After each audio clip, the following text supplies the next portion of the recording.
Now, here's Chief Meteorologist Tony Petrarca with your live Pinpoint Doppler 12 Futurecast. Well, all indications pointing to a very powerful nor'easter that'll form off our coastline overnight into early tomorrow morning. However, and this is the good news, and anyone that's tired of winter and snow, and I'm sure there's a lot of you out there, the brunt of the storm is going to be offshore and be a miss as far as anything really significant.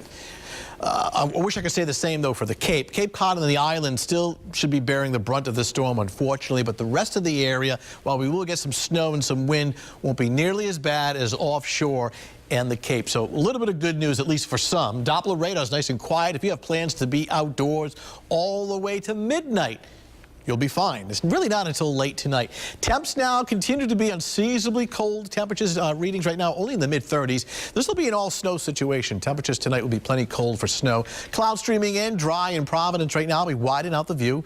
And the leading edge of the precipitation now coming out of the bottom of your TV set. The developing storm now is off the Carolina coastline, intensifying rapidly. We measure storm intensity or low pressure areas by the pressure value within the center of the storm. The lower the pressure, the stronger the storm.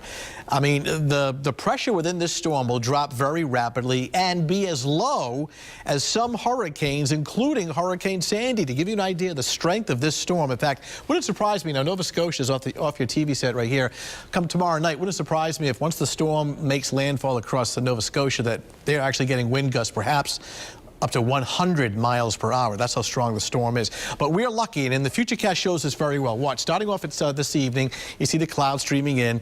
Up until midnight, we're fine. After midnight, you see how the snow is starting to work in.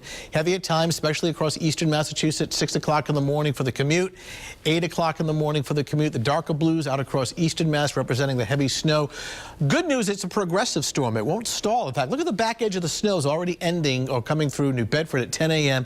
Completely moves out by 1 o'clock in the afternoon, and then later in the day some breaks of sunshine. So hard hit for the Cape and the islands, and not as much snow the further north and west you go. Final snowfall amounts by noontime tomorrow. Dusting to nothing, dusting to an inch northwest Rhode Island, 1 to 2 inches the rest of Rhode Island, certainly minimal amounts. 3 to 5 in the New Bedford area. There may be some isolated 3-inch amounts towards Newport, Little Compton, kind of 4 or 5-ish as you get towards New Bedford, towards Buzzards Bay, and then over 6 inches across the Cape and the islands. So the Futurecast for this evening, and the first half of it's dry. The snow after midnight, temperature coming in at 26 degrees. Tomorrow, snow, especially early, strong wind, gusting over 40, 50 miles per hour. There's a high wind advisory for overnight tonight, tomorrow. Winds will be gusting 50 miles per hour across the coastline, even stronger out across the Cape and the islands. So any power outages would be likely for Cape Cod and the islands. Tomorrow afternoon, partial clearing late in the day, the snow ending with the temperature climbing up to around 38 degrees. So windy, snow in the morning, drier in the afternoon. And look, spring tries to make a comeback. Friday and Saturday, well into the 50s. Some rain showers, at least the chance both of those days. 57 on Saturday.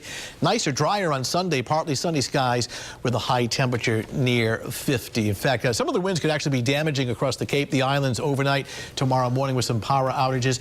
We have a high wind advisory for Rhode Island, gusts to 40, 50. Any outages here would tend to be more sporadic and isolated. Just take it slow and be careful tomorrow morning on that. Yeah, extra travel time tomorrow morning. Good advice. All right, thanks so much.